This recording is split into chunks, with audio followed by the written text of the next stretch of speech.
ఏమని చెప్పింది? ఇప్పుడు ఒక సేవకుడికి భార్య, భర్త, పిల్లలు అందరూ ఉన్నారు, కానీ అభిషక్త గురువుకి ఉండరు. తను ఎంత దూరం వెళ్ళినా, ఎక్కడికి వెళ్ళినా అది ఒంటరి జీవితమే.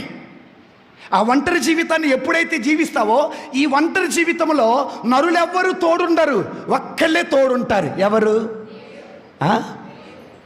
దేవుడు ఉంటాడు. ఎందుకు ఈ మాట పలుకుతున్నానంటే, మీలో చాలామంది అంటారు, వద్దులే బాబు, నువ్వు పోతే మా పరిస్థితి ఎట్టా, నువ్వు గురువు అయితే మా పరిస్థితి ఎట్టా, నేను దేవుడికి ఇస్తే మా పరిస్థితి ఎట్టా. అలాగా ప్రతి తల్లి అనుకుంటే ఈ రోజున వాక్యం అనేది మీ ఊర్లో ఉండేది కాదు, రక్షణ అనేది మీ ఊర్లో ఉండేది కాదు.